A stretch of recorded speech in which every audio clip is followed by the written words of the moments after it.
Dalay ko ng Dios, quick message makaigsunan, gusto lang ko mohatag og word of wisdom and of course makaigsunan word of encouragement.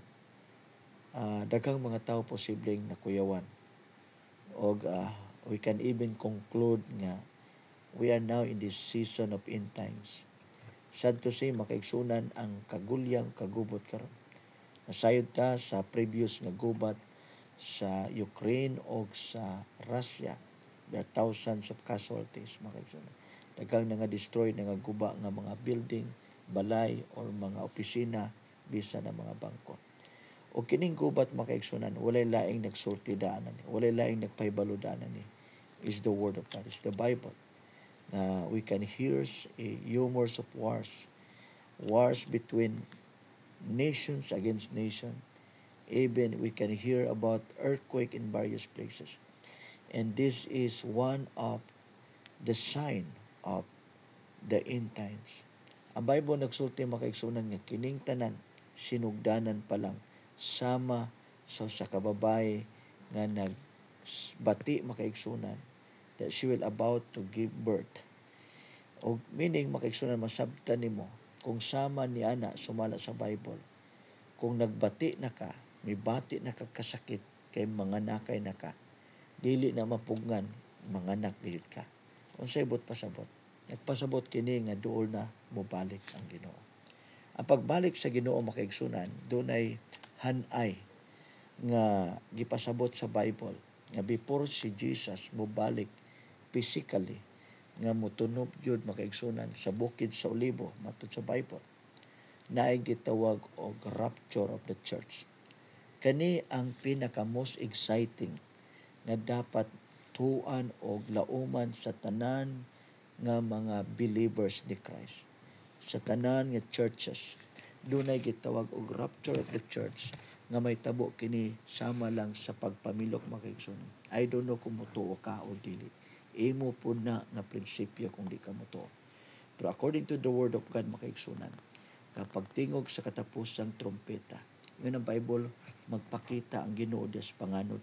Magpakita lamang des panganod og ang mga patay nga mituo kang Kristo sa buhi pa sila, mo'y unang mabanhaw og musugat sila sa Ginoo og makig-uban kaniya sa walay katapusan. And then ingon ang Bible, mabasa nimo ni sa 1 Thessalonica chapter 4 beginning in verse 13.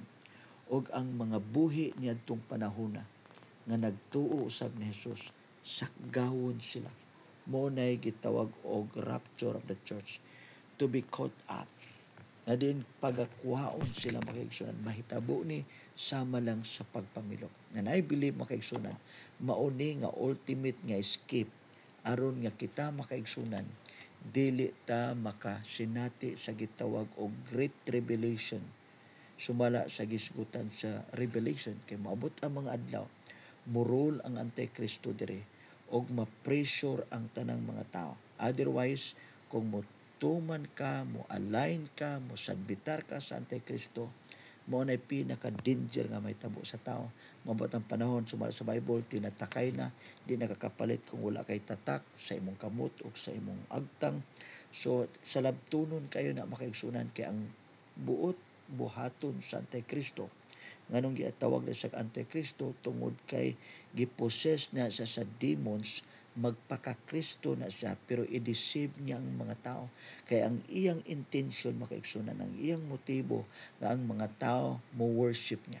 Kabalo pa kaon si pangandoy gid sa yawa nga ang tao mo worship niya. Muna nga si Jesus nagpasidaan nato, wala na tay lain simpahon, pasidunggan, pasalamatan, gawas lamang ni Ginoong Hesukristo. Busa makaigsunan ang Bible, ang pulong sa Dios, wala nagkulang sa pagpasidaan kanatong tanan. So karon nga panghitabo makaigsunan, subala sa Bible, usa ni sa mga indikasyon sa end times. Nagpasabot kini makaigsunan nga ang Bible nga nagpropesiyay, nagpropesy makaigsunan, tinuod. So kung tinuod yang propesya, may tungod sa gubat ug linog, unsa pakaha ang yang propesya may tungod sa pagbalik sa Ginoo, may tungod sa saad sa Ginoo nga maong kinabuhi nga walay katapusan. Makaigsunan ko, naan nimo karon ang desisyon. nangandoy bakag kinabuhing walay katapusan. Si Kristo ang angay natong batunan. Dili lang reliyon kay daghan na makig-reliyon. Mga tao karon nang gipatay naman nang gilalis na way magpapili. Igsoon, wa may sayop kung na kay reliyon. Pero ang pinaka dapat siguraduhon sa tao kining gitawag personal nga relationship nimo ni Jesus. Kay kung naa kay tinuod nga relationship ni Jesus, di ka mamili sa tao. Imong mahalon ang mga tao. Nagrespeto ka sa tao. Dili ka kahimo sa pagsultig daotang pulong sa imong sa tao. Apan imong mapatunan ang tinuod nga pagpailog, pagpaubos sa pagkinabuhi diha nga Kristohanon. Mapasayloon, mahigugmaon, nagkinabuhing matarong, balaan, mahadlokod sa Dios. Makaigsunan, kani nga dagan sa kapanahonan karon. Gani gisgutan sa Roma makaigsunan 11 verse 25 nga dunay gisgutan diya nga hantud mahurot or mahuman ang kadaghanon sa mga pagano. Nga din ang kaluwasan alang sa Hudyo ibalik kanila. Makaigsunan tungod kay daghang mga Jewish people nga wala mituo ni Kristo nga si Kristo di ay ang Mesiyas ang ilang gilutos kaniadto.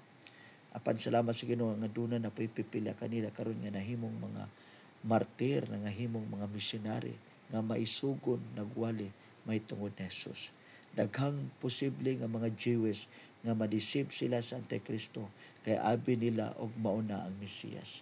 Apan tungod kay sila gimahal sa Dios, tungod kay ang Dios dunay naipakig saa dunay kabinet kanila. Ang Dios maga-interbenar sa ilang kasing-kasing nga maabot ang panahon, magbalik loob sila diya kang Jesus. Magbalik loob sila sa Ginoo. Busa makaigsunan, ikaw ug ako ingon nga mga pagano. Kita nga mga tao makaigsunan, wala unta tay labot sa kaluwasan. Apan tungod sa gugma ug grasya sa Dios, kita nakaambit ta sa mong grasya. Ang imong buhaton mutuo ka ni Kristo. Yun ang Bible, og himuon kayang matarong og mahisama ka sa kaliwat ni Abraham. Mahimong tag spiritual Jew by faith in Christ Jesus. Kay diha kang Kristo walay pinalabi. Ang mutuo kaniya matod sa Bible mahimong kaliwat ni Abraham og makapanunod sa saad sa Dios. Igsoon ko higala, mahadlok man siguro ka makadungog buto gubat, pero wala na tay choice kay mao na ni ang ebidensya nga nakita na nimo karon ang Book of Revelation, ang katumanan sa propesya nga dunay gubat, dunay kamatay, dunay kagutom, dunay kagulyak. Nagpasabot kini nga tinuod ang pulong sa Dios. Wala na tay kagahom or katungod nga mo imbestigar pa og kinsay sad-an. Kining tanan makaigsunan katumanan sa propesya sa Bible. Ang nakanindot lang kay ang mata sa Dios naa sa iyang katawan sa mga Israelite people. Labanan sa Dios ang iyang katawan. O kini nga gubat mo prevail gyapon ang kabubuton sa Ginoo og magpaila ang Dios kinsa siya nga the only God of Israel, the God of universe. Siya si Jesus nga atong manunubos. Igsoon ko higala nining oras sa karon pagbaton og seryoso nga dedication sa pag-alagad sa Ginoo. Gubat man, kagulyang man, part na sa dagan sa panahon. Sumala sa pulong sa Dios kay mahitabo ng tanan. Ang importante karon ikaw nga naa kay klaro nga seryoso nga pagpangalagad sa Ginoo. Imo nang gipasaylo mga tawo nakasala nimo. Naghinulsol ta sa tumakakulangon kapakyasan og mo decision ta nga din intentionally mga lagad ta ni Jesus. Musimba ta niya sa espiritu o sa kamaturan. Di ta maulaw o di ta manlog. Ipasundayag nato na there is only one way to get heaven, to go to heaven. It is by Him and through Him. His name is Jesus Christ, our Lord and Savior. Salamat sa pagpaminaw. Dalay ko ng Diyos o may adlaw. Bye-bye.